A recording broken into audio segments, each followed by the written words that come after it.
પછી તમને અહીંયા રહેવા આવવાનું મન કઈ રીતે થયું?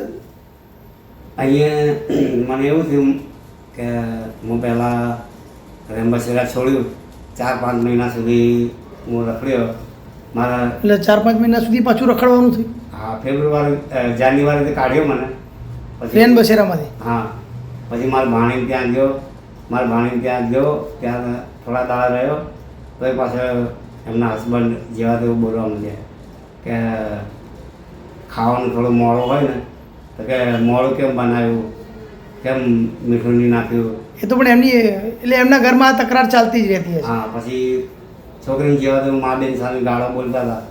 એમને કહ્યું ભાઈ એની માય મારી બેન થાય, બરાબર, તમે મોઢે સંભાળીને જરા બોલો. તો એ ભાઈએ થોડો પીધેલો હતો તો મને ધક્કો માર્યો કે મામા પોસાતું હોય તો રો ને તમારા હાલ એવો ખરાબ શબ્દ બોલ્યો હતો. પછી હા, તો માણસ પી જાય એટલે બોલવાનું ભાન ના રહે. હું તો પછી નીકળી ગયો. મેં ચલો ફેબ્રુઆરી રાત નીકળી ગયા? ના, સવારે નીકળી ગયો. પછી બરાબર. એવામાં રમજાન મહિનો ચાલતો હતો, પવિત્ર તહેવાર. નીકળ્યું મારું કંઈક કામ થશે, હું કોઈ બિન ભાઈબંધને કહું તો મારો ખર્ચે પાણી આપે, મને ખાવા પીવાનું બધું મને મળતું હતું. ફેબ્રુઆરી મહિનો આવી ગયો ને ઠંડીની જરા ચિંતા ઓછી થઈ ગઈ. એટલે ઠંડી જતી રહી એટલે વાંધો ના આવ્યો. એટલે થોડા દાડા હું મારા ફઈના ત્યાં રહ્યો, કડી અઠવાડિયું રહ્યો, મહેસાણા ફઈ કેવું રાખતા? હે, ફઈ કેવું રાખતા? ફઈ સારું રાખતા હતા. પછી મહેસાણા ગયા? પછી મહેસાણા ગયો. મહેસાણા ત્યાં અઠવાડિયું રહ્યો, પછી બરોડા ગયો, પછી ત્યાંથી પછી જામનગર ગયો, મંગોળી સાહેબની હોસ્ટેલમાં. બીજી વાર જામનગર ગયા? એટલે ખાલી 2-3 દિવસ માટે. બરાબર. મળવા માટે ગયો એ બાને. હા, બરાબર. પછી ત્યાંથી નીકળ્યો, ત્યાં મારા સંબંધી રહે જામનગરમાં. ખુલ્લી હનુમાન છે ને, કિસાન ચોક રોડ ઉપર, ત્યાં મારી બેન બની રહે છે, મારા કાકાની છોકરી. બરાબર. ત્યાં 2 દાડા રહ્યો. પછી મેં કીધું આજે તારીખ કઈ થઈ?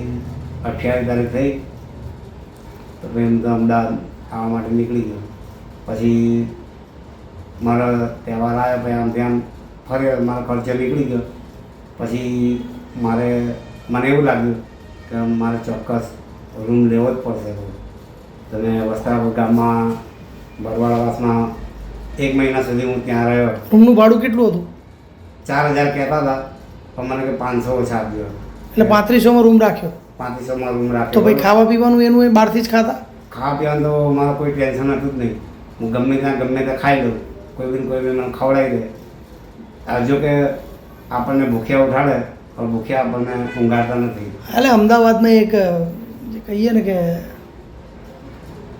તો કે હું તો એમ કહું કે આખા ભારતમાં સૂરદાસને ક્યાંય તકલીફ નથી પડતી. બાકી તકલીફ માનીએ તો તકલીફ જ છે. સાહેબ, આપણે તકલીફ તો સાહેબ આમ તો જોવા જાય તો તમારી વાત બધી સાચી. પણ 1 મહિના પછી રૂમ ખાલી કરી નાખ્યો. પછી આખી સ્ટોરી તમને કહું. હા, કહો. રહ્યો 1 મહિના સુધી તો 1 મહિનો પૂરો થવા મારા ભાણી લોકો આવ્યા. મને કે મામા આ સારું નહીં, મને કે ઘર ખાલી કરી દો, એના કરતાં મારે ત્યાં પાછા આવતા રહો. મેં કીધું બેટા મારે કોઈનું કશું સાંભળું. અરે મામા નહીં બોલું, તમારા પગે લાગુ, નહીં બોલું, બસ કે. ત્યાંથી ઘર ખાલી કર્યું. ખાલી માત્ર 3-4 દાડા એમનું તાઇફા જોઈ લીધા. એટલે હતા એમાં એવા થઈ ગયા. આ છોકરી ના હોય એવું બોલે છોકરાને. નાના એટલે પીવાનું તો બંધ ના થાય તો તકલીફ રહેવાની જ ના હોય યાર. નાના છોકરાને પછાડીને મારે. મેં કીધું બેટા તમે આ રીતે છોકરાને મારો કહું, એ દવા કહું હું જ કરાવું કહું, મારે જ કરાવી પડે ને કહું, તમે તો કોઈ ધંધે નહીં કરતા કહું. કે મામા બધું થશે કે બોલો શું કરવું છે તમારે?